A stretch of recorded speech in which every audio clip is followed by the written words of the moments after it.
much, Cathal. I appreciate that. Thank you all for being here. And I hope that these few kind of reminiscences, supported by some research, will be of interest to you. Tomás, of course, for most of his time, and to most people who knew him, was Tom Fee. So, on the other hand, obviously, we like to call people what they by whatever name they wish to be called. So, I suppose Tomás is probably the most appropriate name to use. But apparently, after after his appointment, after he got the red hat, there was a press conference to clarify that he was to be known as Tomás Ó Fiaich, the Fiaich to be pronounced as F-E-E, but at the same time, I think it's clear that he didn't really mind, but we'll come back to this question again of his nomenclature. Tomás's years were 1923 to 1990. And this presentation, concerned his connection with Maynooth from when he arrived here as a student in 1940 to his resignation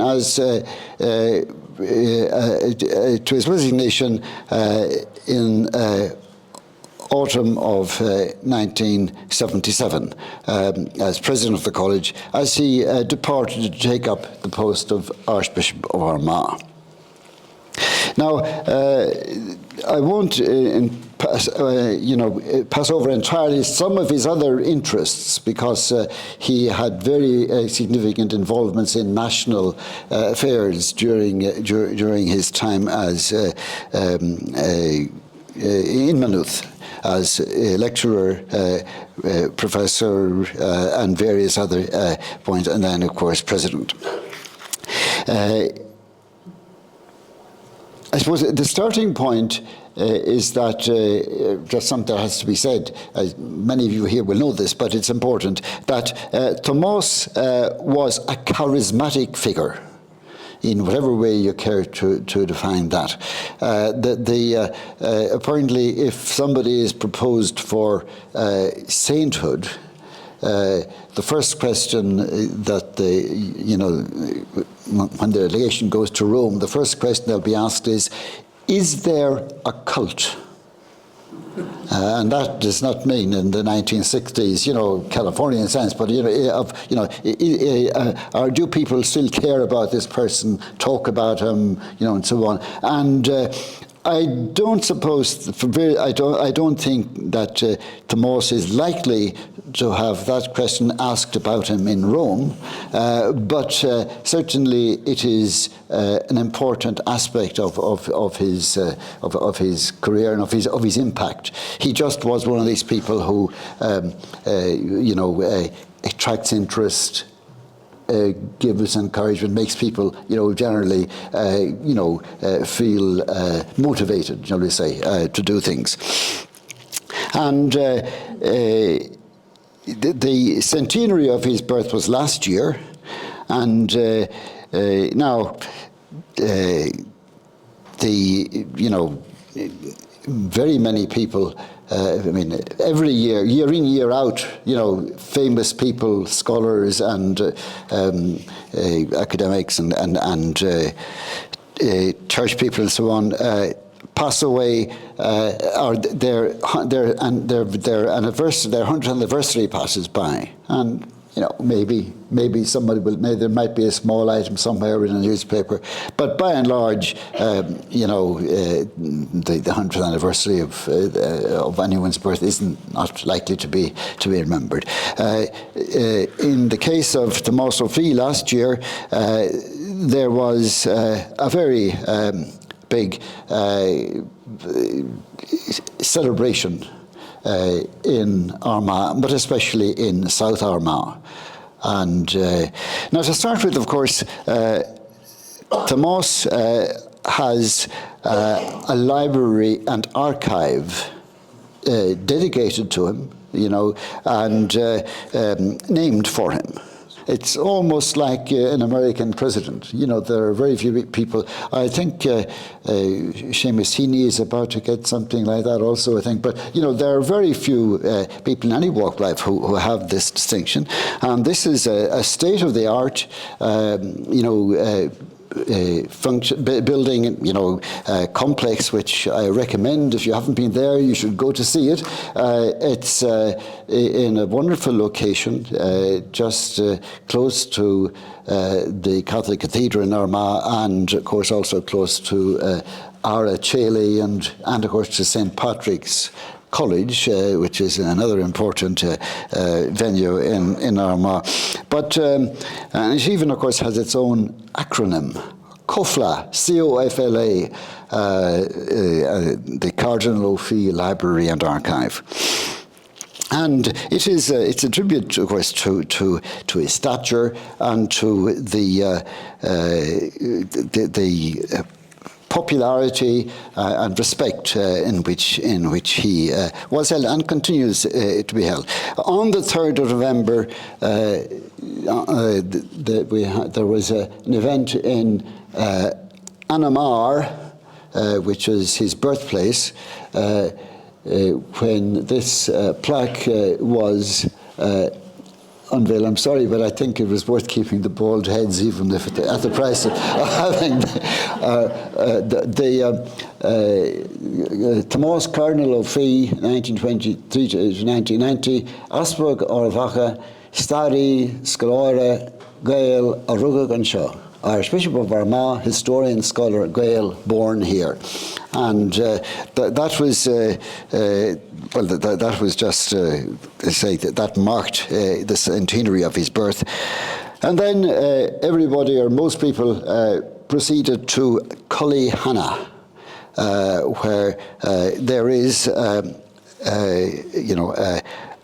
a visitor centre dedicated to Tomás Ó Fiaich, and on this occasion it was reopened, newly refurbished, and with a very interesting collection of material. Some of most of it about Tomás, but also there are a number of very significant local history items also in the centre. So it's. Again, as I say, just further evidence of the impact that Tomás had as a personality. Now, this isn't to say that he was always, he was also, famed for his occasional silences. And people have been known to drive with him, to the opening of, let's say, or to some event awarding of prizes for the Glór na Gael competition or something like that, and to travel in complete silence for several hours. And then once he gets there and he meets the people, he just changes. He just becomes energized, and so that was part of the man as well. I suppose from the Maynooth perspective, the question is, was he just, a famous man who happened to spend some time here, or did he make a difference in Maynooth? And that's, let's look at the evidence. He came to Maynooth as a clerical student in 1940. Which was, shall we say, a challenging time, a challenging year. Apparently the heating system in Logic and Rhetoric and all those houses was quite a good system, but it depended on grade A English coal. And this became difficult to acquire, so there was really very little heating in the place, apparently, throughout the war. Tomás did his undergraduate degree in Celtic studies. And obviously history was not an option. In fact, there were very few options. It was a very narrow menu from which people had to choose. And then he graduated with that in 1943, and then he proceeded into theology. And it's not quite sure how much of the year 43-44 he actually spent in Maynooth. I find it difficult to get exact dates about this. He certainly was in the first year theology class for quite some time. For example, he has left notes somewhere, I think probably in that book you've got there, about someone else's, about maybe Cardinal Dalton's lecturing. I forget. Obviously, he had been, Cardinal Conway. He'd been in Cardinal Conway's class as a first-year theology student. But then during the year, he became seriously ill with pneumonia and various complications. And was, by his own account, in the senior infirmary, listening to people, reciting prayers for the day, that kind of thing, But he recovered. However, the following year, 44-45, he seems to have spent at home, basically recovering from his illness. And then in 45, he was ready to resume theology. But of course, in the old Maynooth, it could be a quite unforgiving place. And to have, not finished a year, even if it was due to, some terrible, illness and so on, was seen as, well, in any case, they said, well, maybe he won't be able for the strain if he comes back to resume the honours degree in theology. And so he was, or indeed just maybe Maynooth just didn't suit him, could be the atmosphere or whatever, the water, whatever. So he'll have to go somewhere else. So he was sent to St. Peter's College in Wexford. And then he did his 3 final years of theology there and was ordained there in June of 1948. Now, it's significant, of course, that he had no degree. He didn't have a degree in theology, which at the time this mattered. The only places theology degrees. Catholic theology degrees were available in Ireland only at Maynooth and from the Jesuits in Dublin. But the Jesuits could only bestow the degree on their own students or a small number of people from other religious orders, very small religious orders. And the main place was Maynooth. So if you didn't get, then of course in Maynooth, only about 25% of the theology class did a degree course anyway. So it was fairly, it was a kind of, I suppose it was a way of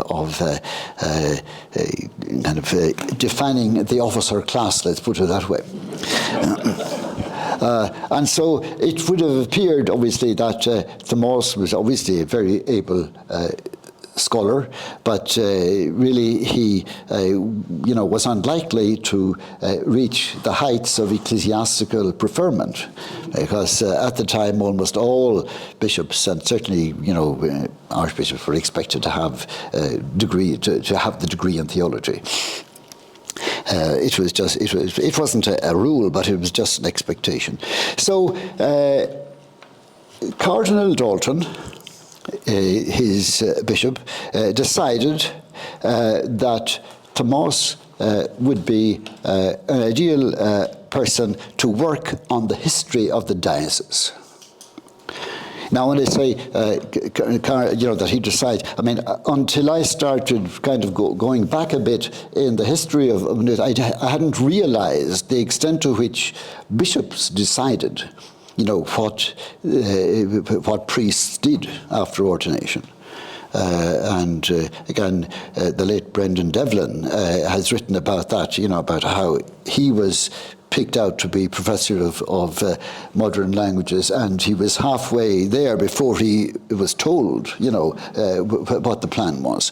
And I don't know whether Cardinal Dalton communicated with Tomás or not. I'm not sure. I would say it's probably doubtful enough. But in any case, he decided that this was just the niche for Tomás Ó Fiaich, that there was a large collection of manuscripts, many of them in Irish, on the history of the diocese, which had been collected by priests over the years, and it would be, Tomás looked like the ideal person, since he had a degree in Celtic studies. He had his Irish and Old Irish. He could be he could be asked to turn his hand to this.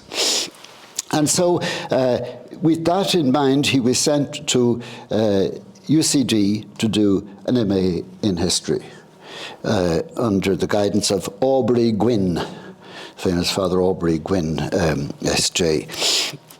And this he completed in 2 years on the subject of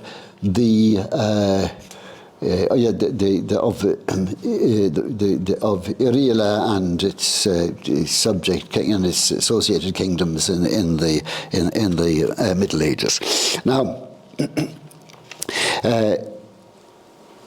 back then to Maynooth.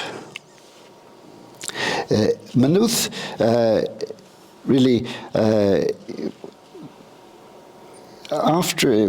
During the war, Maynooth was it was a very cold place, but there were a lot of people around, because various religious orders who couldn't send their members to the continent sent them to Dunboyne House during the war. So there were quite a number of people subsequently became distinguished and theologians and so on who spent some time but after the 1945 then things began, things were a bit glum, and it was a long time took a long time obviously to get things running again as they had been.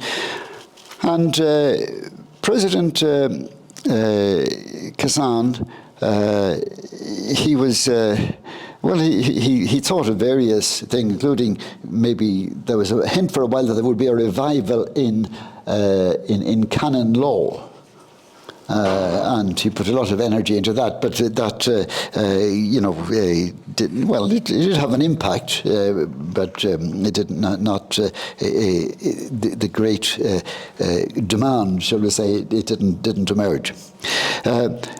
But the main problem in Maynooth was that the buildings were, in need of refurbishment. And of course, the most striking example being the long corridor.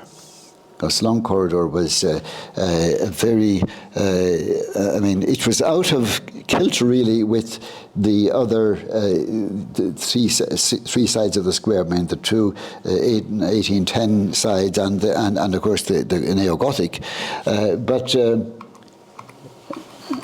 Now that is a drawing of what Long Corridor looked like from inside St. Joseph's Square.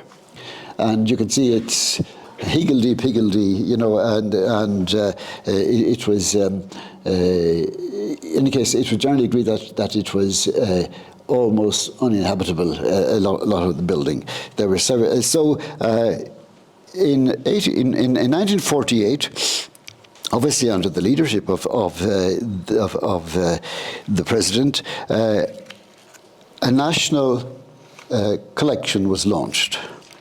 And between 1948 and the mid-1950s, over £1 million were subscribed to Maynooth, which, was suggests that maybe it was a bit like, COVID that people, hadn't been, while there wasn't that much wealth, whatever little wealth people had, they had no real opportunity to spend it very much during the war years.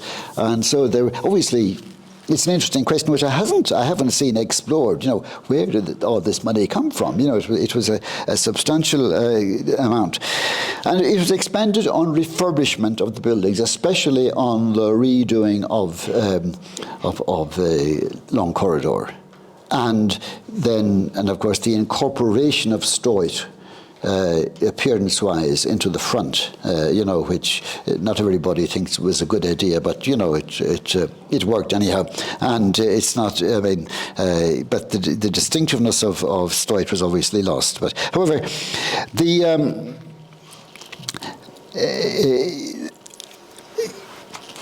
while and then other things were done also, but the floors of the cloisters. In the main part of the college were replaced, and the old stuff that had been there since the mid 19th century was taken out and replaced by the very nice marble that's there now. However, also, of course, an important point that this. It was this, refurbishment that provided the possibility to construct the music hall, but even more importantly, Callan Hall. Because Callan Hall was become a very major facility, I would say, in Maynooth and in the decades ahead. However, it's like. Facilities are one thing, current cash is another matter. And by 1950, it was becoming more and more difficult to keep. There were more things to be bought and things were costing more. The usual. In 1950, the government was prevailed upon to give Maynooth a grant. This was the first government funding that Maynooth had received since 1870, when at the time of disestablishment, Maynooth got a large lump sum which was invested in land, which seemed like a great idea in 1870. By 1880, it was a very bad idea. So a lot of that was lost. But in any case, the decision to give the money. Well, to start with, Trinity had got something about 20 years earlier.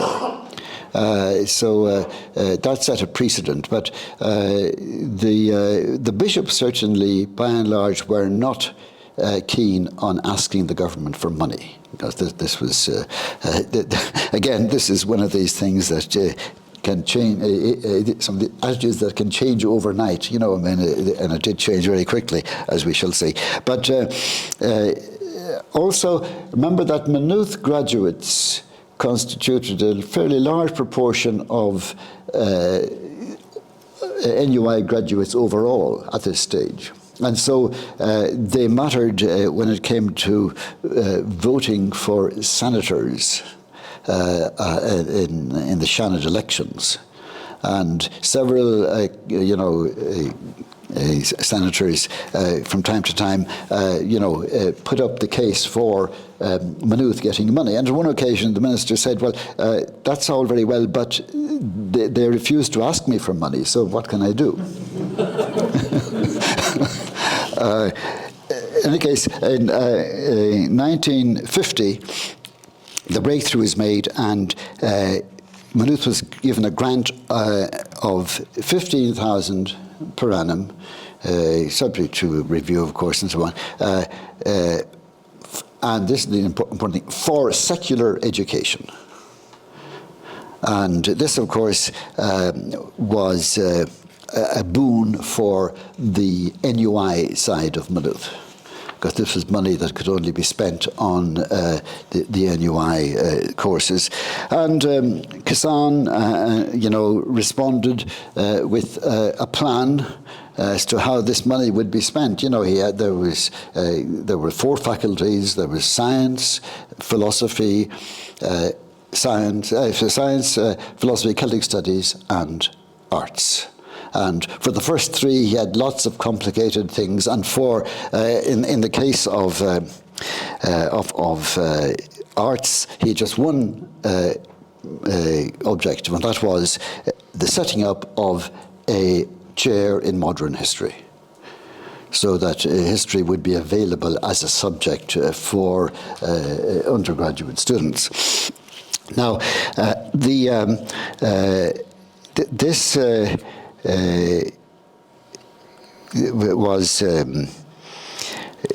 obviously very good news, but it is likely, and you don't know, but it is likely that, of course, the question then was, well, of course, okay, when we get this, when we get the chairs, then who will we appoint?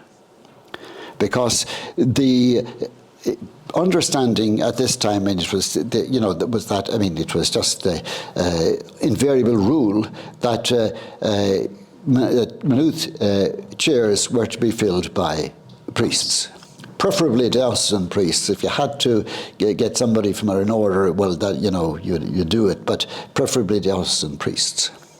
And so the question would immediately have arisen. Well, so I wonder, when we get this, who will get this job? And it has to be very likely that the cardinal, got in on this and said, well, what about Tom Fee? But of course, Tom Fee wouldn't have been told this, But there was a course in a very famous course in what I still like to call Louvain, down, obviously again, the people who have a right to decide like it to be called Leuven, and but to avoid confusion, down to 1969, I tend to call it Louvain. But it was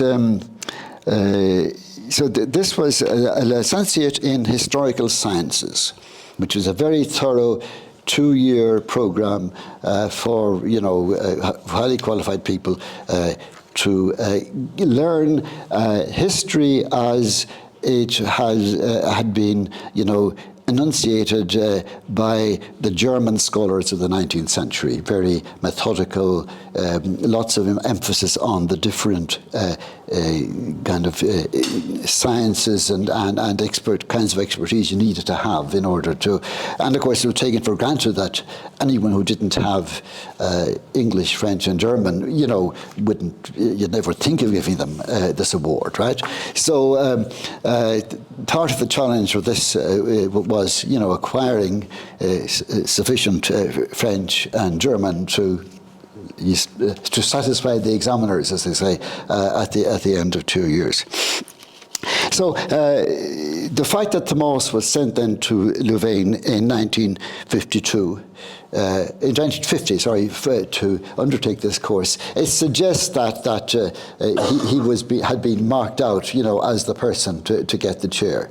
But certainly, even just from his correspondence, again, it's typical of what this kind of cult that I'm talking about. The neighbours and friends of Tomás's neighbours and friends on South Armagh, about 10 years ago, they put together money to publish in a booklet form the letters that he wrote to his father during his 2 years in Louvain. Pretty thorough set out almost every week, but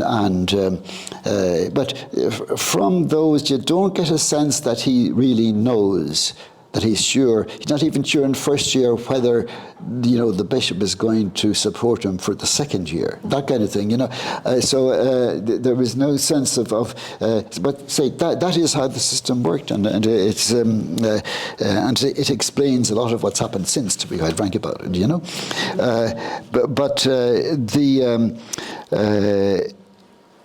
So he left then. I mean, he qualified with, the highest honours. Got a very, very distinguished award, and of course, he was certainly could make his way around in French and German for the rest of his life. Again, as a requirement for that particular award. So. In any case, the plan to have a professor of modern history in Maynooth, it didn't proceed as quickly or as clearly as might have appeared originally, and when it came, soon they were saying, well, it's a great idea. It's still policy, but we haven't got the money. And so Tomás then spent a year and a half, certainly a year and a quarter, in a parish in Clonfecal, in the northern part of the diocese, I think, until eventually he was appointed to Maynooth, but as a lecturer rather than a professor, because that was a way of saving money. You need to be frank about it. So he was then given the task of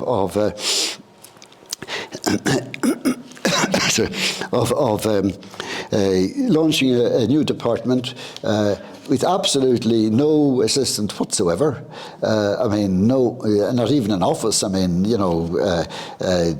Headed notepaper. Just college notepaper we would have to do. But in any case, he took this, and again, he was.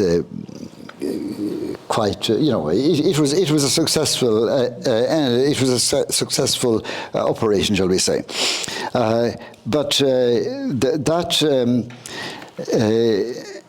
meant then that he was he didn't get the chair for 6 years, 59. That it was a bit of a shadow in the sense that, especially in his dealings with the outside world. The fact that because if you were a lecturer, you didn't get any increments, the appointment was from year to year, and so it was. And eventually, himself and Ronan Drury launched a kind of a campaign, a letter-writing campaign to the trustees, asking that they be they said, well, if you can't give us the title, at least give us the money. But so in 59, then the chair is created. But already at this stage, the subject had been up and running, obviously, since 1953. Now, Tomás's public profile then takes off really from the time that he's appointed professor. Now, before that, he'd been very active in Shanachas, Ardvoca, Cumann Sogurt, and so on. But he then from the late 50s, he becomes very friendly with Eamon de Valera, and of course, ultimately, Dev nominated him as the person to preach at his funeral. Dev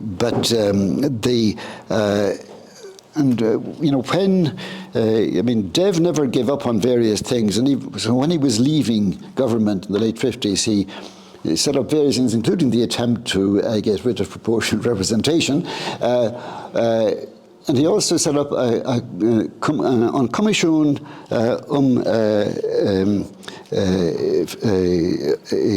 Anócan na Gaeilge, which after a short while, Tomás became chairman of this. Now, it appears to have, they appear to have had like about 100 meetings, over the course of the next 5 years, which is pretty heavy going for a commission like that. Ultimately reported, and the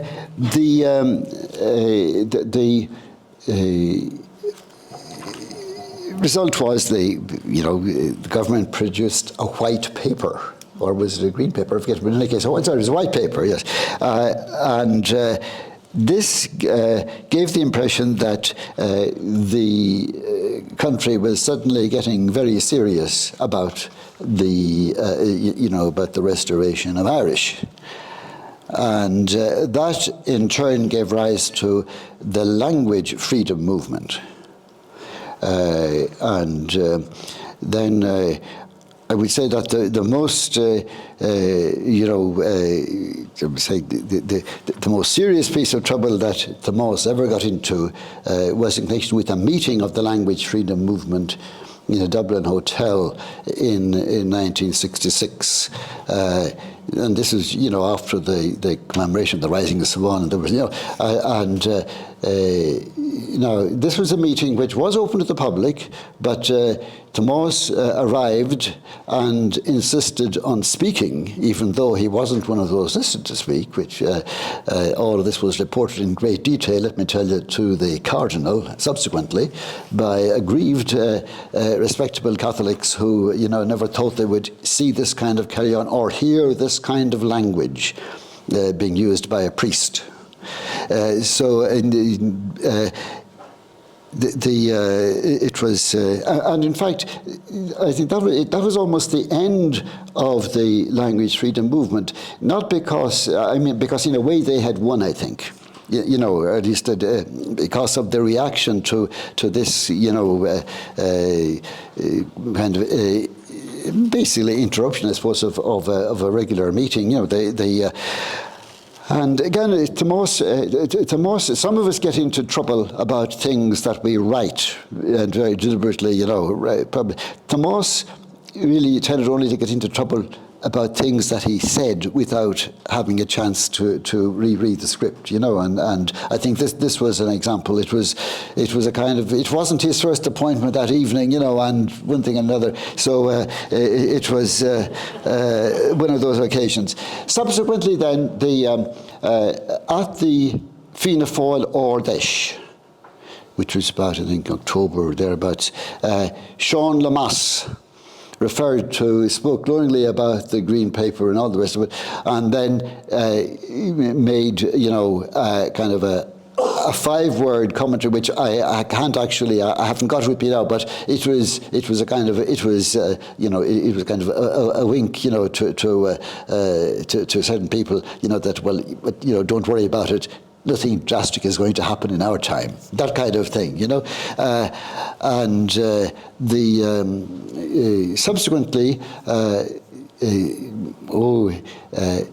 handful of elderly priests with a long lifetime of service to the church and to the language wrote each individually to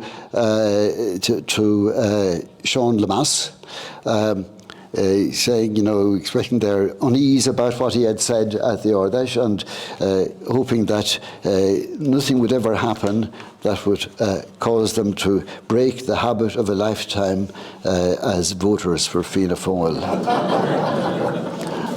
The fact that copies of 3 or 4 of those are in Tomás's archives would suggest that he may have been involved in shall we say, or at least maybe they just all felt that he was the man they ought to. But in either case, it's significant. Another thing just to mention in connection with Irish, that in 1972 he published. We're just going forward a little bit, but this is maybe a good point to fit it in. He published the book Maynooth, and in that, in the text, he actually, is quite explicit about the fact that he is adopting this neologism. This new, that this is how he's opting as the right way to spell Maynooth, in accordance with the principles of the rationalization of Irish spelling. Now that was something that was very close to Dev's heart. and to invoke another Maynooth person of distinction, Micheál McGrail. He has a reminiscence of, once asking Dev what were the two things that, what was he most proud of? I forget what the first one was. The second one was the standardization of the spelling of Irish. Now, of course, he was probably being fooled since, Dev obviously had very poor, very, very poor eyesight for much over the latter part of his life. And he may indeed have been persuaded that the language had been modernized in this way, but certainly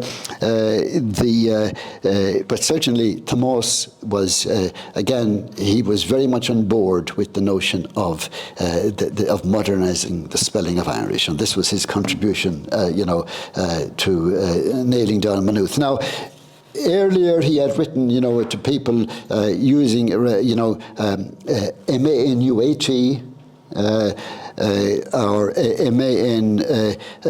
M-A-N-O-T. It's various versions. He tried out various versions of it, and then he eventually settled on this two-word Nuad. And then, of course, this is, better watch my time, but when the Irish Universities, the Universities Act was passed in 1997, it provided official designations for all of the institutions in English and in Irish, and when we ended up here with Ulscoil na Herdin Nuad, spelt M-A-N-U-A-D, all hell broke loose. I won't name names, but, and the only answer was, well, actually it was there, the drafts of this were going around for months and months, and nobody objected. But some of you, there are some people here probably who have, or certainly will have seen, business cards for college staff, which actually have the two different versions of Maynooth, of the spelling of Maynooth, on the same card. I mean, the official name of the university was Ulscoil na Herdin Maynooth, but then the address is, for the address, everyone still uses the old spelling. And so, but check this out. I'm not imagining this. It happened. But so again, of course, interestingly, while he modernized the spelling of Maynooth, throughout the book, he has, which is a very, very fine piece of work, let me tell you, he has a lot of he gives everybody an Irish name, no matter what the origin of the name is. And if at all possible, we say, oh, Hickey is not just H-I-C-I, it's H-I-C-E-A-D-H-A, so but it was a step in a particular direction. Now, to look then at Tomás's emerging role in the college, he quickly became secretary of the academic council. This was a job which people passed on as quickly as they possibly could. But fortunately, we know a bit of this now because thanks to the good work of Susan and no doubt other people, in the special services, the record of the minutes of the Academic Council for earlier years came to light about 2 years ago.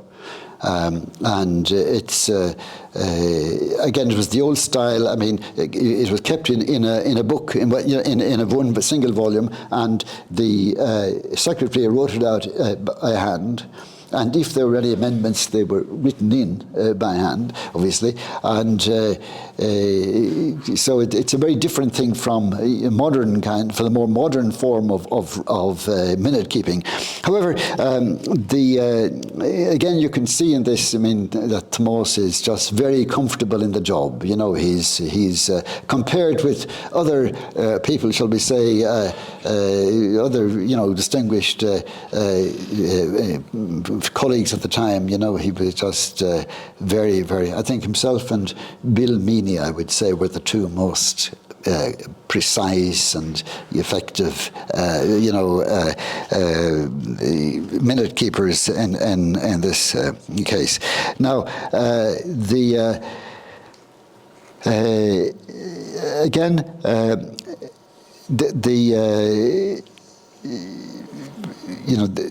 he also then introduced, going back to Irish again, up till this time, you know, all names in the minutes were in English. So, you know, I mean, he was Tom Fee. Everyone, you know, had English name.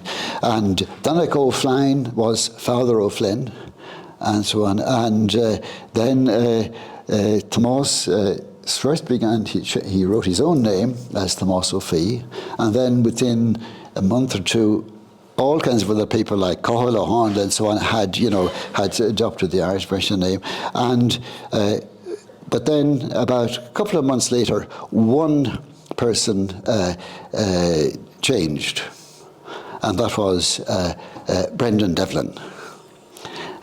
Because Brendan took the point that his stance was, if you were writing in Irish, you are speaking in Irish, you gave the Irish version of your name. If you're using the other language, you used the other version of your name. So it's an interesting distinction, you know. But clearly, it was Tomás who made that happen in 1961-62. At that period, down to that, say all kinds of. Padraig de Brún. Who was here from 1915 to 1945. He was never anything, in any record except Father Paddy Brown,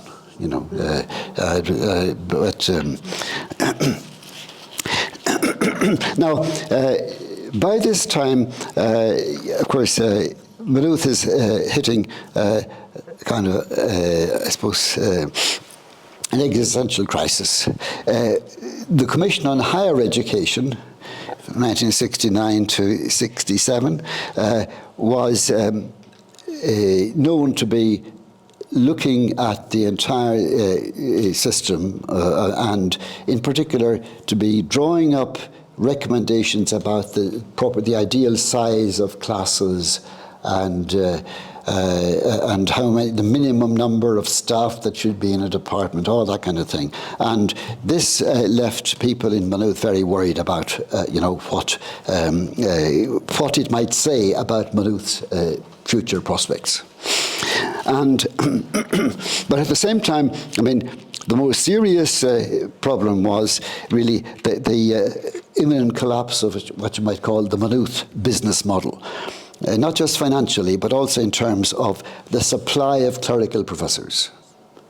And as early as 1965, the then president asked Paddy Corish to look and see what the pipelines were like, shall we say, for future. And he wrote a very pessimistic report. He said, you're just not the people that you would expect to be coming through. Either they're leaving before ordination or they're leaving after ordination. So it was quite clear that within a few years they would have to start, employing lay staff if they wanted to, and of course, could the college afford to pay them? And it didn't look like they could. Then, so in any case, this is a long, complicated story. But in May of 1966, the staff drew up a letter to the trustees, And it's very remarkable in that I think it's the only thing I ever come across where every member of academic staff, agreed to sign the same letter, without reservations. And it was kind of it was a kind of an ultimatum to the trustees saying something we'll have to give. Either Maynooth will have to change or we won't be able to maintain our university programs. And the result was the famous trustees' declaration of June 1966 declaring Maynooth to be an open centre of higher studies. Now this, of course, was, the principle was wonderful. What exactly it might mean in practice, nobody knew, of course, nobody could know. But it showed the end. And this, of course, it certainly meant the admission of external students. But who would they be? I mean, some people thought that they might be largely members of religious orders, because, of course, the Second Vatican Council had put pressure on religious orders to have all of their members, given, third-level education and so on. So, but in any case, then in 1967, late 1967, Patrick Comerford was appointed president. Jeremiah Newman was appointed vice president, and Tomás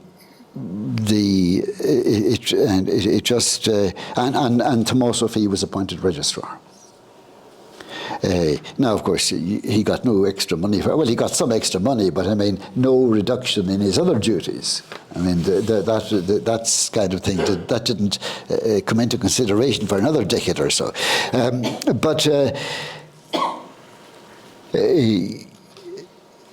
There was then a crisis, really, in late 67, early 68. And the outcome of this crisis was that Comerford resigned as president. He was only happy to go ahead on the basis of, careful plans, not just made but implemented, and he said there would have to be two, student hostels built before they could, this guy, whereas for whatever reason, I think that the Cardinal must have had a sense that it was better to grasp the moment. But Newman and Tomás were all gung ho for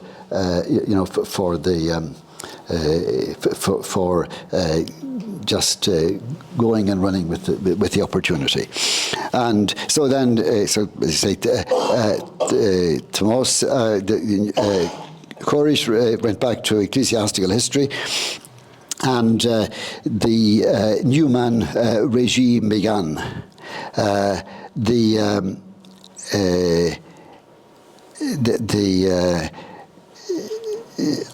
Tomás, as I say, there's no doubt about it, Trojan work in connection with this. There are still people, rather think, who remember him, going from door to door in Lawrence Avenue, trying to, persuade people to take students, and there's one of those books, I think maybe the one that you have there, Christy, has a quotation from, no, it's not, it's another one, describing himself at the time as a registrar and bed feeler. Because he would never, accept. He would always go to check the mattress, before signing up anybody as a potential, landlord for a student.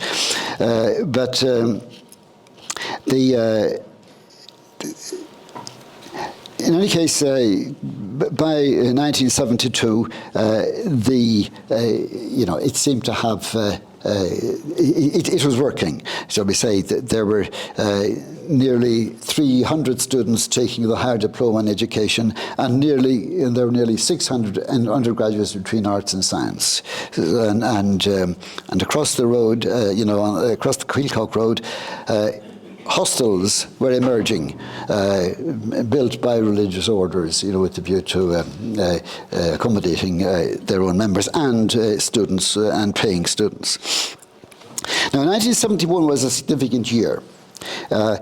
It was the year in which the Higher Education Authority was given charge of government funding for third-level institutions, including the NUI sector at Maynooth. And so from that point, the staff in the NUI are basically being paid by the state directly, under the supervision of the NUI.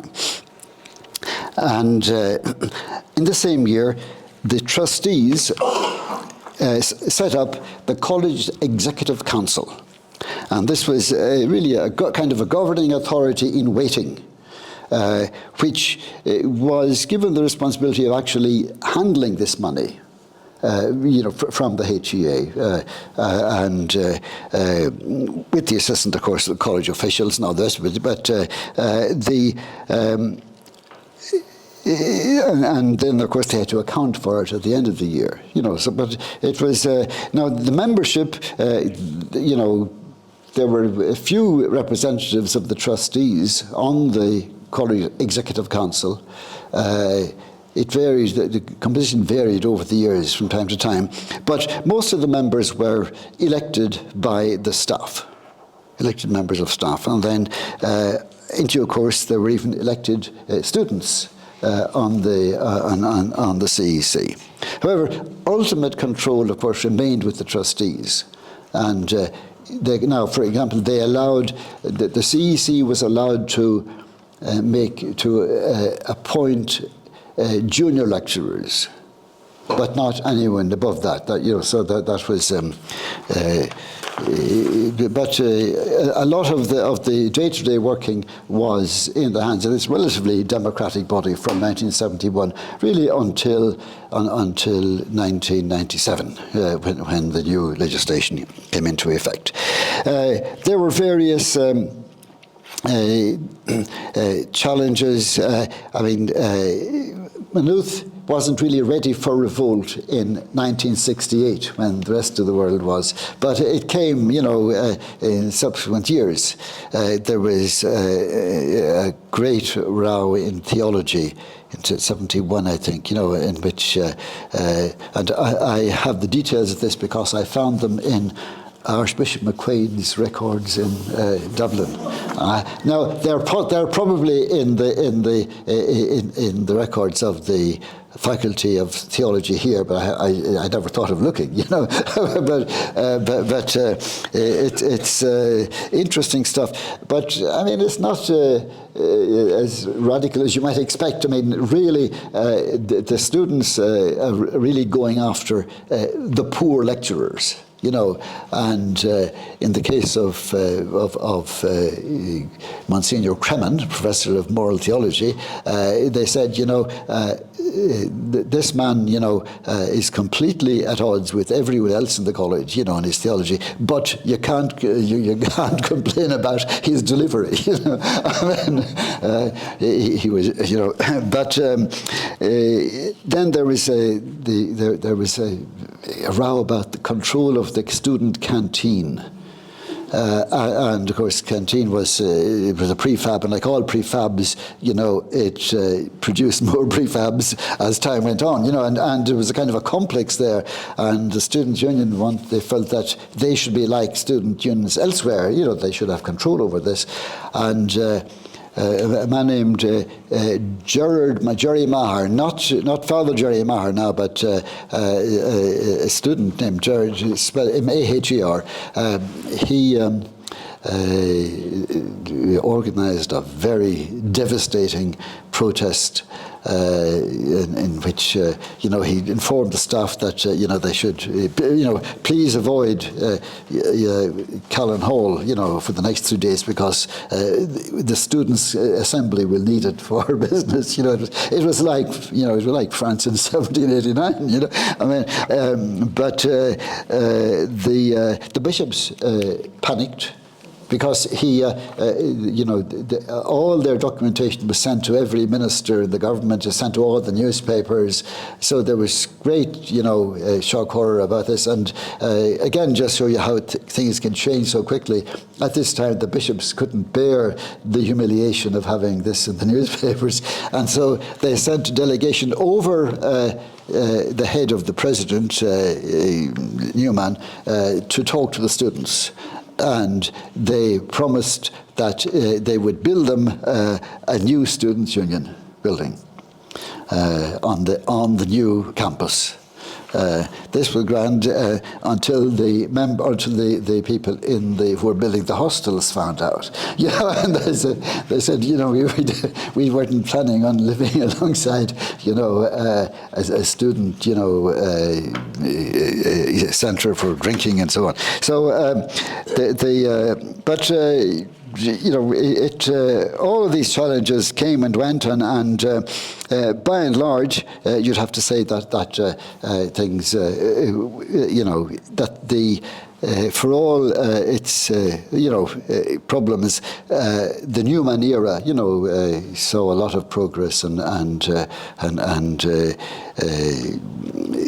however, when he left then, of course, in 1974 to become Bishop of Limerick, Tomás Ó Fiaich succeeded him as president, and Liam Ryan became vice president. And there were all kinds of challenges, but as president, Tomás, he kind of changed policy in two important ways. Two important changes, if you like, from Newman, from Newman's approach. Newman had never really come to terms with the dilution of the clerical ethos in Maynooth. And, he was accustomed to write, to compose very lengthy, documents, mainly he would appear for himself, and, see, at the end of one of them, he says, no, he said, Maynooth, without a clerical bursar would not be Maynooth. So the consequence of this was that he filled chairs with full professors only if there was a cleric available. And so in 1969, Father Liam Ryan was appointed Professor of Sociology, and Father Patrick Russell was appointed Professor in the new Department of German. Now, both were eminently qualified. Meanwhile, the eminently qualified lay people at the head of biology and geography were associate professors and senior lecturers. It was that was not nice, really. But at the time, Jeremiah just couldn't see. He just couldn't accept, as I say, the dilution of the clerical ethos. When Tomás became president, he immediately changed that, and when the chair of mathematics became vacant, and there was no, it was advertised according to HEA rules, if you like, and the successful candidate was a certain Tony O'Farrell, and that was a landmark decision in the evolution of Maynooth. Now, the ministers, then another thing was that the future of the college. I mean, the minister's announcement, the minister, O'Malley in 1967 had announced the merger. And in 1974, this still hadn't been sorted out. It was still officially a policy because you couldn't sell out on the policy of, a famous man like Donald O'Malley. So it took forever to sort it out. And this left Maynooth uncertain as to what status it would have. If there were going to be only one university in Dublin, or there were going to be two, this was going to make a big difference to Maynooth as to what he would want to do. But in any case, Newman, again, always resisted the notion of independence. And again, it's pretty clear that he realised that if Maynooth got independence, that the clerical control could not continue as heretofore.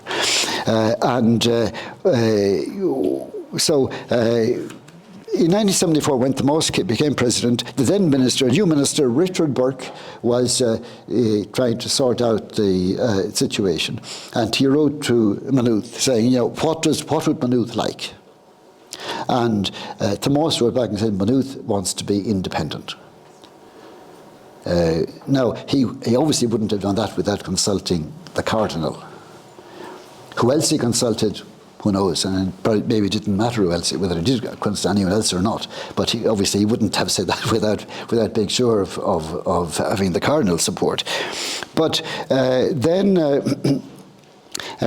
however, he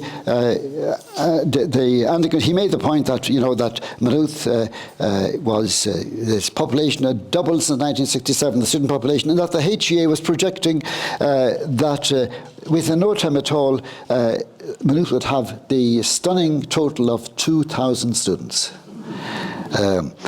But however, when the minister's reply came back, it said, Maynooth can be, you can choose whichever other university you want to be associated with, but you think Maynooth will be a recognised college. And he immediately sat down with Enda MacDonagh and Liam Ryan, and they issued a concise document within a couple of weeks setting out the case for independence. And before long, the President and the Vice President were in negotiations with the Minister about legislation for an independent University of Maynooth. Considerable progress, appeared to have been made over the following year or so. The idea, of course, was that the seminary would be under separate management, but that the Faculty of Theology would be part of the university.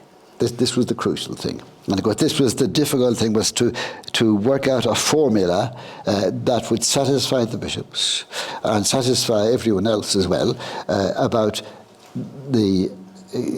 what control bishops might need to have over what was happening in the Faculty of Theology. And it obviously would have required a lot of goodwill for this to happen, but in the end of the day, it was blown out of the water by the McGrath-O'Rourke controversy. And if you ask questions about that, I can answer. But I've used up my time now. So, but as I say, that and Tomás, and the irony is that Tomás left Maynooth in August '77.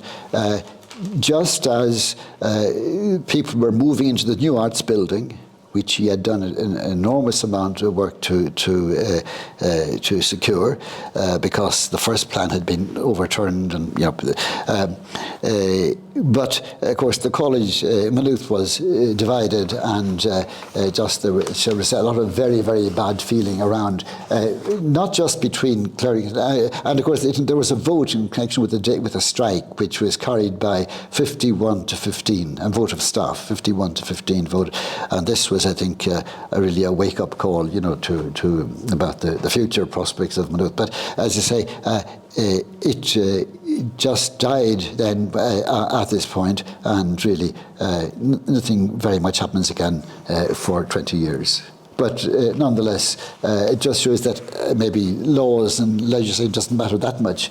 Maynooth obviously prospered, tremendously in the time ahead, in the years during that 20 years. Even though the legal situation was anything but satisfactory.